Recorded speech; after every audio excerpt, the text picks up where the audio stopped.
Browns start off 1-0 in what was one of the more memorable home openers in a while. Thank God did not take a 70-yard kick from Cade York to win it this year. Tony Camino there. I'm Eddie Billman here. For those of you who don't remember, that was a thrilling win. This one was more comfortable, though. It was one of the more complete Brown. I mean, it's actually that. The Ravens game with Jeff Garcia is all we got. This was one of the more complete openers we ever had, Tony. It was really well sound. And actually, everything I saw was pretty much what I was expecting. How about you? Yeah, the D line, we were all expecting it to dominate, and they did just that. Yeah. They dominated. The man coverage was perfect. The zone coverage was very good for most of the day, and the run game was just as good, thanks to Nick Chubb mainly. And the Deshaun got enough done in the pass game and enough done with his legs where we dominated. Thrilling win. This is the film session review. If you like this, and you do, you do, check out BelieveInTheLand.com. Tony did a whole breakdown of the game. We're going through some specific moments here. I believe the first one up is Ward and Delpt, if I'm correct. So let's bring Ward and Delpt up here. Again, before Tony gets into this, I cannot tell you. You heard it from myself. You heard it from Tony. This was Delpt's by far best game. Yes. He really, really had a career day. So get into this. I know you highlight Ward here too, but just an unbelievable day from Delpt. It really was. Yeah, this one's early in the game, 3rd and 1. And 3rd and 1, you're not really expecting it to stop. If you can get one, great. If not, oh well. We're out here in man coverage like we've been. We knew this was going to be a man-heavy team. We ran it at like the 5th highest rate in week 1. So here we are in man on 3rd down. Bengals are 2-by-2 with the tight end in the core. So what they're doing here is the tight end's running out right off of Jamar Chase, who's not really even running a route. They call it a rub route where he's really just running right into Delpt. Because in man coverage, that trade-off when you run like a pick, just like in basketball, it's really hard to defend. Right. So this should be a 1-yard play every time. Delpt does a good job realizing it and sneaks under it a little bit, but you can see in this frame gets caught a little bit by Jamar Chase. But right when Burrow goes to throw, Denzel recognizes this rub route right away, and the second the ball's out of his hands, Denzel abandons Jamar Chase, goes and makes the play on the tight end, and Delpt even gets there in time too. So this is just one of those prime examples of great play recognition and guys knowing what to do in man coverage. I mean, a 3rd down and 1 stop this early in the game is huge. If we're going to be a defense that can consistently get 3rd and 1 stops, because how many 3rd and longs did we see in this game? Plenty of them. We're going to dominate 3rd and longs. But if we can also win on 3rd and short, this is going to be a very, a top 3 defense if we're going to be able to do that. Well, you point out something good here, actually, that, you can tell Delpt was beat, as you said, a little bit here. But the catch up by Ward, and what I want to point out here is Tony did the technique. It's pretty clear Newsome, Emerson, Delpt, and Ward get along. And last year, that kind of got thwarted because of all the miscommunication. Not the case this year. Just not the case this year. It makes it for a lot more enjoyable, Tony. Yeah. And it makes it, as a fan, a lot more recognizable about how good this defense could have been even last year. Forget this year. Right. So, yeah, good pointing out there. And again, that, Tony hit it.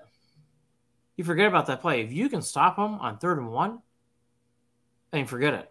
Yeah. The Bengals executed the play. Right. The Browns just outperformed it. Next, we're going to go up to here is J.O.K., who honestly, I think is going to have a big year. I do too. He played really well. So explain why you think he's going to have a big year. Well, he's flying around. He looks healthy just like he did his rookie year. And these kind of plays with this improved D-line play is going to be really where J.O.K. gets to see the benefits. Again, 3rd and 1 in the first half. You're going to see just basic zone blocking. The guard is going to combo block on the D tackle and then get to the second level to try and get to J.O.K. You see Jamar flaring out. Bengals did this, I think, on literally every run play where Jamar either flared out as like a bubble or the receiver motioned opposite. They never just snapped it and ran it. So they were doing that, and it'll set up a play later. So there goes Jamar. But J.O.K. bending under with the speed he did, almost looking like a Myles Garret pass rush. Wow. And he gets right in there on 3rd and 1, and obviously at the same time, look at Zadarius Smith completely throwing the tight end in the game. Don't put a tight end to block Zadarius Smith. It's not going to go well. And J.O.K. makes the tackle for, I don't know if they recorded it as a TFL, but it was a stop, and it forced 4th down. And again, that was 2 first-half plays where 3rd and 1, and we get stops and we get off the field. That is tremendously huge if we're going to be a defense that continues to be a force to be reckoned with on 3rd and 1. With how good we are on 3rd and longs, it's going to be really tough for teams to get points on us. Well, I like this one a lot too. JOK beat his blockers, you said, but he looks like he's not big. He looks big here. He's playing big, and I really believe that in sports. He can play big in basketball and certainly in football. He's not the bigger guy, but he plays big here. And because of that, he really stops the play. Mm-hmm. And that's a really big credit to JOK. And, a lot of people last year doubted JOK. I'm going to go back down the same road I just did here with Delpit. We're going to go back to her in a second. I really think, and I want to ask you, I don't know if we realized until now, and I hate to put the guy down, how bad Joe Woods was at times and how confusing it was and how great Schwartz has been. And it's only been one game, but he has been really, really wonderful. Yeah, I mean, I think a huge credit has to go to the defensive line changes. I think that's going to be the biggest reason we see JOK with his health. But clearly the front office doesn't prioritize linebackers as much because it's a position and understandably so. It's a position that relies so much on the success of everyone around them to be successful. Last year, it's tough to be successful as a linebacker when your D-line is getting forcibly pushed 3 yards up behind the line of scrimmage every single play. So there were multiple instances last year where JOK had a D tackle trip him up because he was getting pushed so far back. So I think all the factors are really going to help JOK and the whole defense just really play with that swag that Jim Schwartz wanted to bring. They're playing and they're excelling to their strengths. Yes. In sports, you need to do that. It's okay to excel to your strengths. It doesn't always have to be by the book. Yeah. And that's where I think Joe Woods got lost. He did everything by his book, and fine, but the defense can't catch up until week 8 or 9, which happened twice with them. It's really worth it. I mean, that's a big thing there. But anyways, Schwartz has been great. Back to Delpit, and then we'll end on Mr. Garrett. So what happened here with Delpit here? This is one of the plays later in the game. Nothing super huge to dissect. It's just man coverage across the board showing 2 high safeties, which we did almost every play, it seemed like. We don't usually play 2 high defense with cover 2, but what we do is we either blitz one of the safeties or in this case, one of them's going to step up and be like the robber role where he's playing that middle of the field, and the other one's going to be playing the deep help over the top. So Delpit's in the slot on T. Higgins, and the receiver on the outside is just running a slant on inside, a whip route actually, and T. Higgins runs a launch route, which he releases to the sideline and then just runs vertical. And so it's a play where you're just looking for T. Higgins one-on-one. Right. Delpit runs the route with him, stays with him stride for stride. T. Higgins had a bad day, but T. Higgins is a very good receiver. So run stride for stride with him and then times the ball perfectly at the high point, bats it away with his hands. And, I mean, that just capped off what was an incredibly versatile day for clearly the best game of Delpit's career. Yeah, and I want to point this out.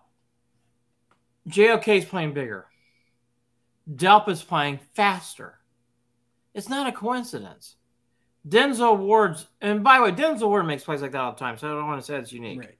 But JOK playing big, we didn't see that last year. Delpit playing fast, we didn't see that last year. We're seeing it now. Yep. These guys are playing faster and are out in space. And you're right. I mean, that's not an easy matchup. That's what the Bengals want. Right. And the Bengals were unable to execute. It just says a lot about this team that you get from this play where you're going to go like, gosh, Delpit, if he brings him down, at least it's a pass interference too. Not only does he make it interesting, he actually makes the play. Yeah. Very hard. Very, very hard. And it's a credit to Schwartz. And there's that Myles Garret guy. Is he good? Yeah, this is a play that I kind of noticed when we saw it. So there's Jamar. This was pre-snap right around it. He's bubbling out, and this is that RPO that they actually was. If there was anything the Bengals did well against us, it was their RPOs. Okay. Because we run a lot of man defense, so when you run an RPO or a motion away from the run play, it just takes a man out of the run game. So gets you the numbers advantage. So right here, they're running a big shot play off of it. Jamar's bubbling out. The 2 receivers are going to do what's called a stalk and go, where they kind of run out at the receivers like they're blocking and then just take off downfield. And so Rodney McLeod, we've seen this play. This is later in the game. We've seen this play over and over and over where they throw that to Jamar. So Rodney McLeod triggers and tries to jump right on Jamar Chase. And I think that Greg Newsome probably needed to carry Tyler Boyd deep, but instead look at how close they are. That's not right. I know Right. for a fact Right. they were not supposed to be this close to each other. And Tyler Boyd, I mean, if Joe Burrow puts that ball between the two guys God. there, that's a touchdown. But Yeah. luckily, look at where Joe Burrow is when he went to throw that ball. There was Myles Garret. Right, he can't throw this ball. He has to step up in the pocket. And by the time he steps up in the pocket, he's not open and he gets drilled and he sails one out of bounds. So something that on the TV screen we're like, oh, Burrow throws one out of bounds. But really, it's the one rare time where the coverage wasn't all completely on the same page. But what we're going to see a lot this year is the defensive line has the talent to make up for that. This is where the Browns last year relied way too much on single coverage schemes and a single guy doing everything. Garrett last year was asked to do everything. Tony, I felt like this year in one game, and it's only one game. But in that first game, we finally saw a nice rotation. Yeah. We didn't have that shot in the late third quarter where Myles Garrett's got an oxygen tank mask. Mm-hmm. It was nice to see. It was refreshing. My point being is, I think we're going to see more of these plays from this year from Garrett. I really do. Yeah. And these other plays you're highlighting, this is what happens when you have a good defense. That was a broken coverage. But because someone else stepped up and did their job, you now don't even recognize it. Right. We didn't. I mean, you didn't even notice it really on TV. You just saw the ball go out of bounds. Right. But really just, I think what we saw a lot with Myles playing inside, if we can, Myles Garrett's going to be double teamed probably no matter what. If he can double team guys and we can see Obo Okoronkwo, who somehow managed to play 60% of the snaps, and Zadarius Smith getting one-on-ones on the outside, those are two very good pass rushers. One of them's going to win. Well, that's the whole point here, and that goes back to my point. You don't have to have Garrett out there the whole time. Right. So because of that, you should have more of an opportunity to see Garrett longer season plays, meaning you're going to see more of these plays. He should get rest. And because your secondary is feeling explosive, even when these plays happen, and Ward got beat on a play in the game too, and he grabbed the jersey and got a flag. Yeah. You don't remember those plays because Right. there's other plays that make up for it, and that's the whole point here. The defense is picking itself up. It's only week one. Right. It's only picking itself up. By the way, Browns lost turnover battle. Yeah. They still won the game. I mean, that says a lot about this team. This was not a perfection game. That's the other thing, too. All the Browns, they didn't play perfect. No. They did not have their best game, and that's where I get excited, Tony. I see better. I am like, by far, the offense. Let's get to the offense now last. DPJ is the guy you highlight here, so we'll talk about that. Then we'll wrap up on the offense. What do we look here? Because DPJ is the name I didn't really hear much on Sunday. Yeah, and I think this play, I mean, DPJ makes the catch. Really, the biggest highlight is this was by far Deshaun's best throw of the day. This really, looking it back, it was hard to see how he completed this. The Bengals are doing a split coverage, so down on the bottom of the screen with Amari Cooper, they're playing just man-to-man with a safety help over the top. But then at the top, they're playing some sort of a zone, and we see this bunch where the inside receiver of the point, I'm not really sure who it was, or the point is going to run, break inside vertically, and then break off towards the middle of the field so that he can kind of get the safety away. Njoku's going to run right off of him, and Njoku's the closest to Deshaun. And DPJ on the outside is going to run that out route. So there is going to be a slight window, as Deshaun shows on this play, but he throws it right at this perfect time. So that safety, both defenders in that area, by Njoku running vertically, creates that. It's not a big window. Razor thin. I was going to say, Bengals do a pretty good job here. Yeah, they really did. And Deshaun just puts this perfectly. And this was great timing, great accuracy, great power. This was everything you wanted. He made the decision right when he had to and got that ball right where it needed to be in a really tight window that doesn't look like it should have been completed. And DPJ runs a great route and makes a tough contested catch. I mean, he gets hit like right after he catches it. So it wasn't a perfect day from Deshaun. The weather seems like it played a really big factor. People said while it wasn't a downpour, it was a very weird type of rain where people were struggling. Nonetheless, that can't be the end-all be-all excuse. I think his mechanics at times kind of looked like he was letting his upper half get through before the rest of his body.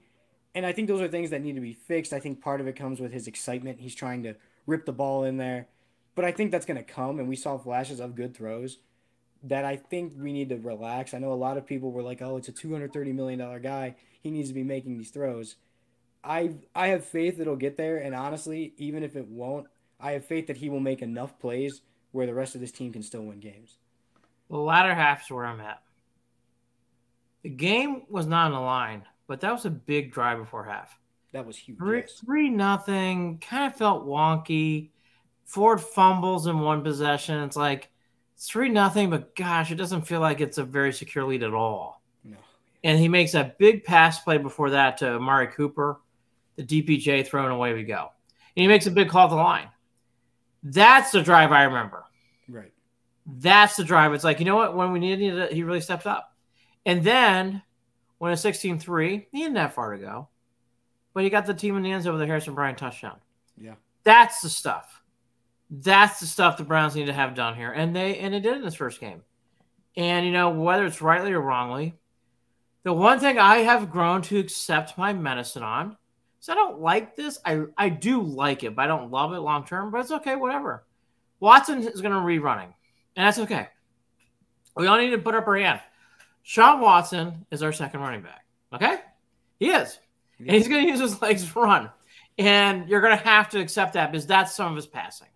And he ran the ball well. And I think he's going to run the ball. And by the way, I don't even think that was close to his best running game. No. I think he's going to run the ball well in some other games this year.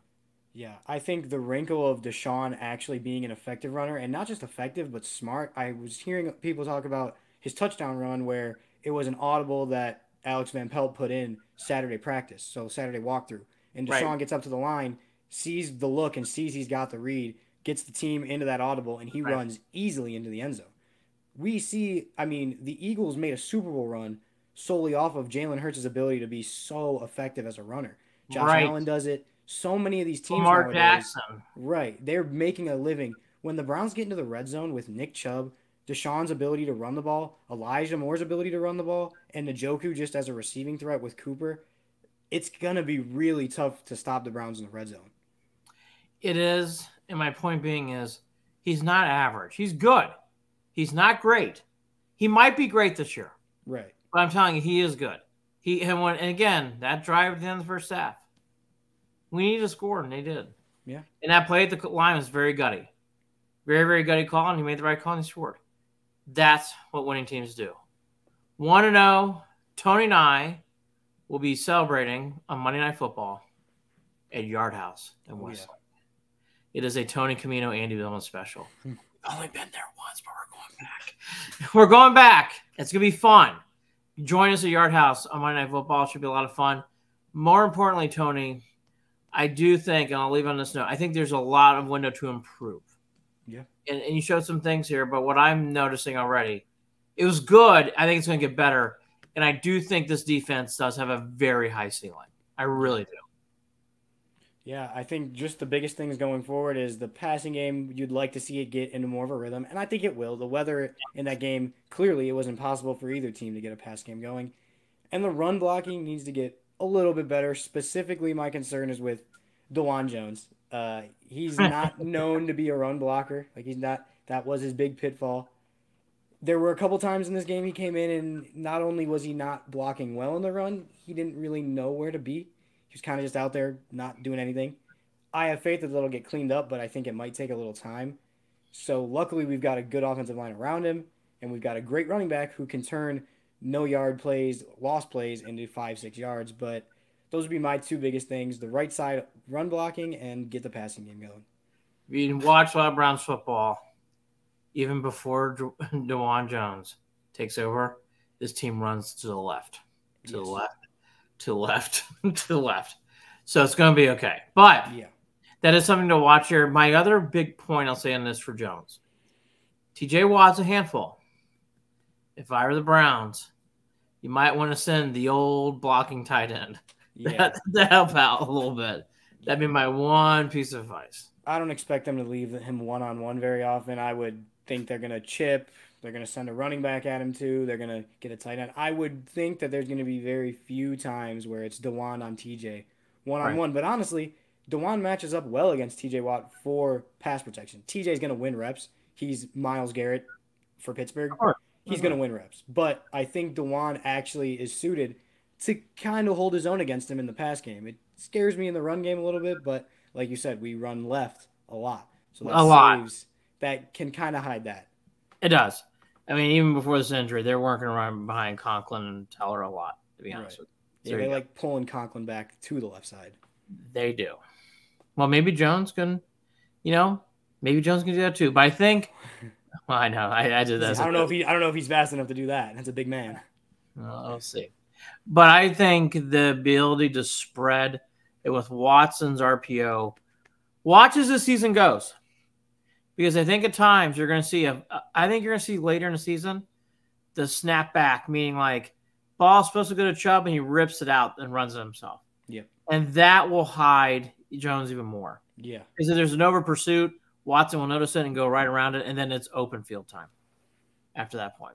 Yeah. So I do think that's coming. I do. I really do think those things are coming. Tony Camino's article is up on BelieveInTheLand.com. Check it out. All these breakdowns and more will be here throughout the whole season. Tony Camino there. Anyone here? Go Browns. 1-0 film session. What is it? 1-0. 1-0. Happy 1-0 to you. It's big. Have a good night.